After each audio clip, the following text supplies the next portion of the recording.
할렐루야. 사랑하는 성도 여러분, 오늘은 복 있는 사람 역대하 22장 말씀입니다.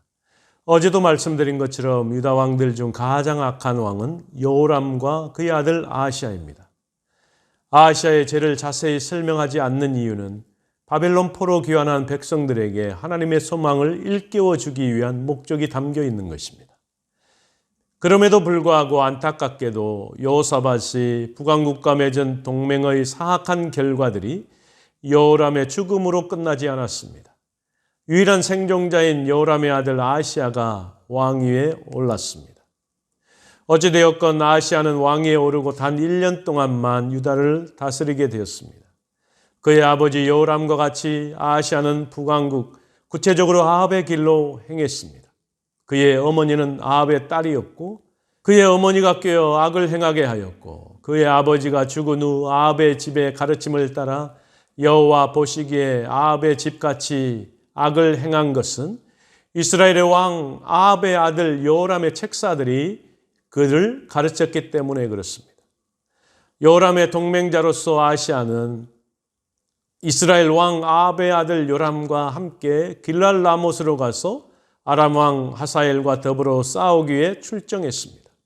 전투 후에는 아합의 아들 요람이 병이 있으므로 이스라엘에 있는 부상당한 왕을 방문했습니다. 아하시아의 이스라엘 방문은 하나님의 역사라고 말씀하고 있습니다. 아하시아가 요람에게 감으로 해를 입었으니 이는 하나님께로 말미암은 것이다라고 말씀하고 있는 것입니다. 왜냐하면 예후가 아합의 아들 요람과 아하시아와 그의 호위병들까지 모두 죽였기 때문에 그렇습니다. 남북 왕국의 왕들이 이스라엘에 함께 있다가 예후에게 모두 죽임을 당했기 때문에 그렇습니다. 역대기 저자는 예후의 숙청 이야기를 세 개의 짧고 날카로운 구절로 압축하고 있습니다. 예후는 여호와께서 기름 부으시고 아합의 집을 멸하게 하신 자라고 말씀하고 있습니다. 아하시아와 요람은 예후의 섬뜩한 의도를 알지 못한 채 예후를 만나기 위해 말을 타고 갔습니다. 마침내 예후는 아하시아뿐만 아니라 유다의 방백들과 아하시아의 형제들의 아들들 곧 아하시아를 섬기는 자들을 만나 죽였습니다. 그러나 아하시아는 예후로부터 도망치는 중에 치명적인 상처를 입고 사마리아에 숨게 되었습니다. 그러나 즉시 발각되어 예후의 앞에 끌려가 죽임을 당하고 말았습니다. 그리고는 전심으로 여호와를 구했던 그의 할아버지 여호사밧 때문에 예후는 아하시아에게 격에 맞게 장사하는 명예를 부여했습니다. 그러나 그 앞에 있는 그의 아버지처럼 그에게 다윗의 아들들의 묘실을 주어지지 않았습니다. 아하시아와 여호람이 이스라엘의 길을 따랐고 여호와 보시기에 악한 것을 행하였기 때문에 그들은 여호와의 신실한 왕들처럼 존경받지 못한 것입니다. 아하시아의 집이 약하여 왕위를 힘으로 지키지 못하게 되었을 때에 아하시아의 죽음은 유다의 왕위 계승의 위기를 초래했습니다. 이 권력의 공백으로 여호람의 아내이자 아하시아의 어머니 아합의 딸인 아달랴가 들어와서 유다의 처음이자 유일한 여자 통치자가 되었던 것입니다. 입지를 굳히기 위해 아달랴는 합법적인 왕위 계승권을 가진 모든 사람을 제거하기 시작했습니다. 아하시아의 아들 요아스만이 이 살육에서 생존하게 되었고 그의 고모 여호사밧이 제사장인 남편 여호야다에게 왕자를 맡기는 용기 덕분에 유일하게 살아남게 되었던 것입니다. 그래서 요아스는 아달랴가 고난에 따라 그의 왕국을 통치하는 6년 동안 성전에서 숨어 자랐다는 것입니다. 아합의 집은 다윗 왕조의 등불마저 꺼뜨려 버리려고 했습니다. 사랑하는 성도 여러분, 역사의 주인은 인간처럼 보여도 이를 움직이시는 분은 하나님이신 것입니다. 남유다 6번째 왕인 아하시아의 통치와 죽음을 보면서 그 주인공이 아하시아인 것처럼 생각하기 쉽습니다. 그러나 결코 그렇지 않은 것입니다. 왜냐하면 역대기 저자가 이것을 기록한 것은 아하시아에게 있지 않고 그를 통해 말씀하시려는 하나님의 교훈에 있기 때문에 그렇습니다. 아하시아의 죽음의 과정을 통해서 아람 왕 하사엘과 북이스라엘의 예후라는 두 사람이 등장하고 있습니다. 이들은 결코 우연히 등장한 것이 아님을 분명히 보여주고 있습니다.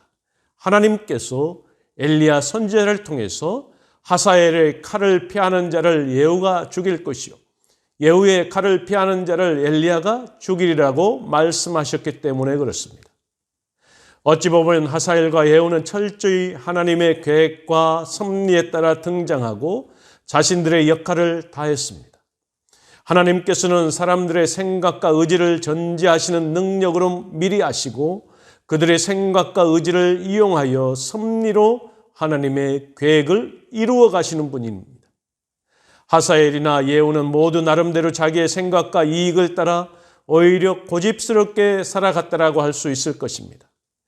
권력욕에 따라 섬기던 왕 베나닷을 암살하여 정권을 탈취했고 이를 보호하기 위해 요람의 군대와 싸웠던 것입니다. 아하시아는 부친 요람을 통해 패역한 자가 받는 징계와 심판이 어떠한가를 보았음에도 불구하고 깨닫지 못했던 것입니다. 그는 하나님 대신 사악한 자들의 말을 쫓아 행하다가 예언에 따라 행해지는 심판에 휩쓸려 요람과 같이 비참한 죽음을 당하고 말았던 것입니다. 그러므로 우리는 이러한 모습을 거울과 경계로 삼아 우리의 생각이나 세상의 소리보다 하나님의 말씀과 인도하심을 먼저 구하도록 힘써야 될 줄로 믿습니다. 아합의 길을 걷는 아달랴의 왕자 살육 사건과 다윗 왕권 찬탈 사건의 배후에는 다윗 왕조의 등불을 꺼버리려는 사단의 관계와 아달랴의 사악한 탐심을 이용하여 여호람에 대한 심판 예언을 완벽하게 성취하고 계시는 하나님을 바라볼 수 있는 것입니다. 그러므로 우리가 보기에 어리석게 보여도 진정한 힘과 구원이 되시는 하나님의 말씀을 따라 살아감으로써 주의 형통하심과 영원한 축복을 받아 누리는 저와 여러분의 한날 되기를 주의 이름으로 간절히 축원합니다. 같이 기도하겠습니다. 전능하신 여호와 하나님 아버지 참으로 감사합니다. 오늘도 아시아의 일생을 통해서 교훈 삼을 수 있습니다. 하나님, 우리가 이 땅을 살아가면서 하나님 앞에 교만하지 않도록 나 자신을 하나님의 말씀으로 쳐서 복종시킬 수 있도록 인도하여 주옵소서. 하나님께서는 모든 하나님의 섭리를 통해서 이 온 우주 만물을 이끌어 가시는 분임을 또한 역사를 통해서 깨닫습니다. 우리를 이끌어 가시는 하나님의 섭리에 따라 순종함으로 나아가는 오늘 한날의 삶이 될 수 있도록 주여 축복하여 주옵소서. 모든 것 감사드립니다. 예수님의 이름으로 간절히 기도하옵나이다. 아멘.